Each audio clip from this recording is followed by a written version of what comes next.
Welcome to the course Ancient Indian Management. In this video, we are going to understand the management lessons from Mahabharata. The battle Mahabharata was fought between the Kauravas and the Pandavas. The Pandavas were known for following ethics and the Kauravas were known for their shrewdness. There are a lot of management skills and management lessons we can learn from Mahabharata. Mahabharata is the perfect guide, be it for managing business relationships or achieving goals. It should be clearly understood that ancient Indian system of knowledge acquisition and management was much better as compared to the modern way of learning. It would be good for the upcoming generations of managers to follow management learnings from ancient Indian literature as a source to face the challenges posed by the modern corporate world. Here are few lessons that we can learn from the epic Mahabharata. Time management. What is time management? Time management is prioritizing your tasks, duties assigned, and preparing a timetable to achieve the set targets. At times, a log is also maintained to keep a check on any gap in the performance or productivity. So, it is utilizing your time in the best possible manner. Beautiful utilization of resource time can be seen in the life story of Pandavas. Arjuna enhanced his skills of shooting while Yudhishthira mastered the dice game. They worked on their strengths by building good relationships with the Rakshasas. Remember, Bhima married Hidimba during their exile period only. Next is knowledge management. We observe beautiful knowledge management system in Mahabharata. All the information of the battle Mahabharata was stored in Barbarik's head. It is mentioned in the epic when after the end of the battle, everybody wanted to know what was actually happening in the war. Then Barbarik was the only source of information. The next lesson is half knowledge is always dangerous. When it comes to Abhimanyu, son of Arjuna, he committed only one mistake, and that was his half-learned knowledge, which led to his own demise. He knew how to break into the Chakravyuha, a formation used in wars in the ancient era. He knew how to enter, but unfortunately, he never knew how to exit from such a formation. Then next is leadership and mentoring in Mahabharata. Krishna, Shakuni, Yudhishthira, Bhishma, Vidura and Drona. These are the great names in the Kauravas battle, but their expert power was not respected. This is a strict management lesson that even excellent mentors cannot help the person who is not ready to listen to the mentoring advices. Kauravas had a one-man leadership hierarchy. The whole of the army was under one person's command. On the other hand, Pandavas had different generals directing the operations and had authority to take decisions. Krishna's mentoring and guidance was one of the significant parameters that led to the success of Pandavas. To win in the corporate world, never hesitate to reach out to the mentors for the right guidance. We also see the concept of motivation in Mahabharata. Gita is a live example of motivation, which is sung in Mahabharata. Krishna motivates Arjuna to pick his bow and arrow and to start the fight with his own relatives, his friends. Arjuna was not ready to fight against his relatives. Krishna, being a motivator, given proper guidance to Arjuna about his duties and responsibilities, made him prepared for the fight. Lord Krishna counsels and encourages Arjuna to fight the righteous war. Studies have proved that a well-motivated team works better for the success of a project than manager-driven teams. Motivation is a significant parameter for human resource management also. The next concept is women empowerment. Women empowerment in Mahabharata could be described in many ways. What women empowerment is? Basically, it is the process of empowering women. This includes providing equal rights to them and allowing them to take part in the decision-making process. But in Mahabharata, we get a mixed picture of women empowerment. Kannagi, Madhavi, or Satyavati, Gandhari, Kunti. It is shown that they were always given equal rights. But Kunti leaving Karna in the river Ganges shows what was the actual position of the women when it came to having sex before marriage. Gandhari is a live example of the belief that women is just a follower of the man, not an independent personality. Gandhari was never heard by her husband and her sons. and there was no participation of women in decision making as far as Kauravas are concerned. But Pandavas are seen giving respect to the women and their decisions. Kunti, Draupadi, Subhadra, these are influencing females in Mahabharata. The sheer misbehavior done by Draupadi became the foundation of the Mahabharata. Hidimba stayed separated from her husband and gave her son to the father who never raised the child or helped in raising the child. But the father is shown to have all the rights over that child, Ghatotkacha, as he takes him to the battle for a sure death. Next lesson that we can learn from Mahabharata is training and development. Arjuna grasped whatever came his way. Not only did he learn the best of military sciences from Drona, but he was also interested in learning about divine weapons from Indra. Also, he treated Yudhishthira and Karna as his mentors too, and continued learning whatever they had to offer. The Pandavas don't have the real wealth, resources, or kingdom power, but they tried to gain Divyastra through their hard work, training, and dedication. Ghatotkacha was trained by the Rakshasas. Abhimanyu was, though, half trained by Arjuna and Subhadra unknowingly. Goal achievement in Mahabharata. Krishna had three definite goals: Paritranaya sadhunam, welfare for good; Vinashaya dushkritam, destroy evil; Dharma sanstapana, establish and strengthen the principles. As a manager, one should have clear-cut goals in the organization. Innovative thinking in Mahabharata. There were 100 Kauravas. They were not naturally born, but made with the help of test tube technology. It was done with the help of mud pots. It was basically an invention, but the result of innovative thinking. Next example of innovation. The kind of armory details we find in Mahabharata, they are more advanced than the weapons that we have today with us. This kind of innovative scientific techniques and technologies we see in Mahabharata. Next is SWOT analysis that we learn from Mahabharata. While it is important to know your own strengths and capabilities, it is equally important to analyze your competitors' strengths and weaknesses. Look for the opportunities, the gaps, and then plan your strategies accordingly. This is the lesson that we learn from Mahabharata.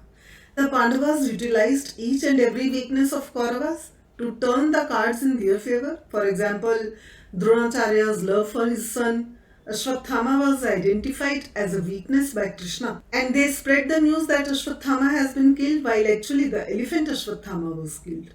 The news makes Drona drop his bow and sit in meditation. Same way, Karna's nature of donating was used as a weakness of Kauravas. Indra, disguised as a Brahmin, demanded Karna's biggest shield, his Kavacha and Kundala.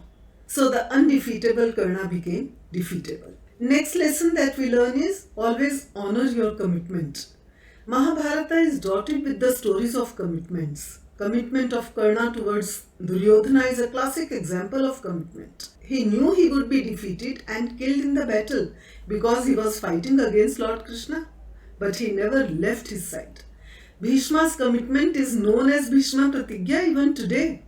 Drona's loyalty for Hastinapur came as a commitment to Duryodhana. Leaders like Bhishma Pitamaha and Dronacharya fought on behalf of the Kauravas, even when they knew that they would lose the battle and their lives. In the modern corporate world, this is a lesson for those job switchers who change companies very fast just because they offer slightly higher salary. They should remain loyal to a company if they find the work culture suitable for them. None of the fighters from the Kauravas cheated. This also teaches the management lesson of being loyal to the customer and the company. Pandavas were committed towards the goal of fighting for what rightfully belonged to them. These kinds of commitments we see in the epic Mahabharata, and we see how beautifully they convey the message that one should always honor the commitment made by him. Next is resource management. This is not only about the quantity, this is also about the quality. The important lesson from Mahabharata is that the dispute between quality and quantity has always been there, and we should learn to respect quality rather than quantity. The example of Duryodhana choosing the Akshauhini Sena instead of one person, Lord Krishna, this teaches us that the quality of resources matter more than the quantity of resources. Scarcity of resources, the case when Draupadi had to feed a number of saints with just one grain of rice. This is how the importance of selection of resources in Mahabharata is also taught. When it comes to management, it is very necessary to select the right resources. Resources are not only raw material or other non-living things, but employees are also human resources. The selection of the right resources is therefore significant. We also see ethics in Mahabharata. Experienced and senior workers of your organization should always be respected. Great learned men like Bhishma, Drona, Vidura, etc. advised Duryodhana to stop what he was doing. But disrespect, this is a poison, and one can clearly see from this case of Duryodhana that this poison actually killed him. Ethics are a combination of morality, values, and rules or law. In Mahabharata, we find a peculiar combination of these three. Attacking anyone at night was strictly prohibited at that time because the time to fight was in the day. Such an intelligent and moral rule, but we see that it was broken by Kauravas.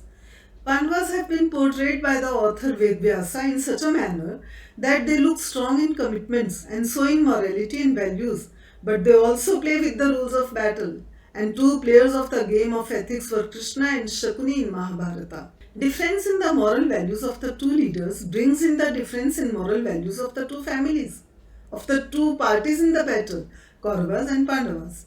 Pandavas always followed ethical principles and played the game with honesty. The companies that do not follow the ethical path do not survive in the long run. Though Pandavas were known for their values, but Krishna was a strategist who used various tactics for the Pandavas, be it false presentation of sunset at the time of Jayadratha's killing or announcing Ashwatthama dead when he was not actually. But since Pandavas won, so all their compromises with the values were justified, while Kauravas were accused for their acts like killing Abhimanyu or entertaining Madra to take his favor in the battle. Diplomacy plays an important role in getting products sold. It is an important part of marketing communication and influencing customers through advertisements. It is the art of presentation to appeal to the customers. Next lesson is self-management in Mahabharata. Knowledge and God realization, subduing the senses, anger management, discrimination theory from Karna Parva, women empowerment, action and reaction theory from Shalya Parva, communication skills from Shanti Parva, attributes of good people leading to HR theories, and sustainability theory. All this leads to the self-control or self-management. What is strategic management in Mahabharata? Mahabharata is a story of strategies. Both the parties, Kauravas and Pandavas, right from the beginning of the story, seem to plan and play tactics with each other at each and every step and at each and every turn of the story. When they were kids, all their games were based on strategies to defeat the other set of brothers. Gradually, Kauravas started using strategies not only to defeat but to kill the Pandavas when we see them feeding poisonous Ksheer to Bhima. Pandavas are not shown using such tactics or tricks upon the Kauravas, but at the end, war was the target for both Kauravas and Pandavas. On the other hand, Arjuna, Bhima and Yudhishthira set out to acquire Divyastras, strength and strategic wisdom. If Pandavas didn't have Krishna and his master plan, they won't have witnessed the victory they did. He uses the tactic of asking Duryodhana not to go nude in front of Gandhari. Such an advice leaves his opponent weak.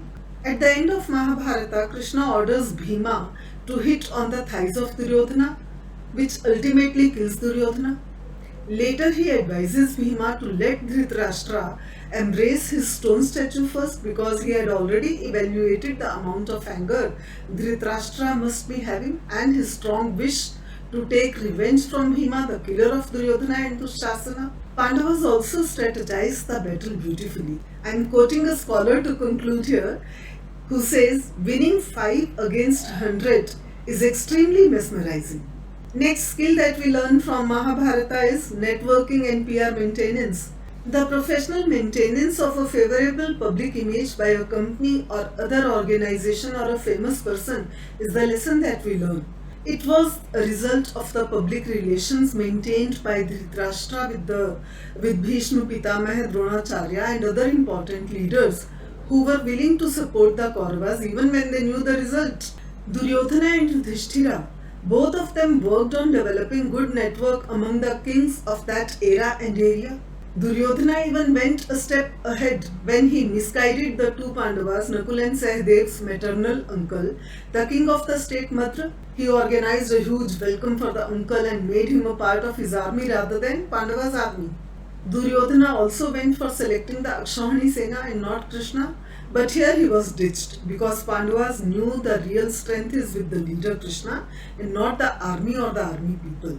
Bringing new members to your network is another strategy that we see in Mahabharata.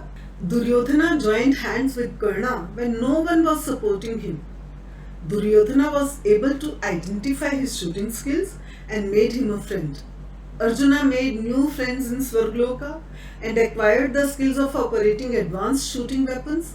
Next management lesson that we learn from Mahabharata is division of work or appropriate division of work. Arjuna selected Krishna to become his driver so that he could be guided at every point of time. Shikhandi stood before Bhishma to shield Arjuna because Bhishma had taken an oath to never raise his weapons against women. With the division of work, we also learn the lesson of delegation and decentralization in Mahabharata. Kaurava had only one single leader who handled and took the main decisions on the battlefield. On the other side, Pandavas had different leaders allocated to various departments. In a corporate world, delegation and decentralization of work will be beneficial for the success of the project. Instead of giving all power to the project manager or owner of the project, it is worth to allocate work as per the expertise for each module or for each department. Communication skills that we learn from Mahabharata, mainly they are about tactful communication. Whenever Pandavas went demotivated, Krishna was a motivation for them, and this motivation came with the help of good communication. Also, in the event of negotiation between Pandavas and Kauravas, Krishna intentionally broke the negotiation because he wanted the war to happen. Krishna, who was an ambassador of Pandavas, he uses tactful communication in the assembly of Kauravas. Mahabharata is one of the oldest and greatest epics of Hindu mythology that the world has ever witnessed. One more thing that we learn is teamwork. Pandavas gave more weightage to the united efforts rather than individual fights in the battle. Same is one of the principles in the 14 principles developed by Henry Fayol. The same principle is used these days to develop unity among the employees and having teams in the organizations rather than different groups. All the Pandavas have different skills, viewpoints, their own strengths and weaknesses, but still for all of them the final decision was Yudhishthira. Pandavas' unity was their primary power. Whatever may be the dispute, they always preferred to be united. The same applies to our current corporate training culture. When we are working in a team, in spite of having different skills, experiences and viewpoints, we should work as a team to achieve the goals of the organization.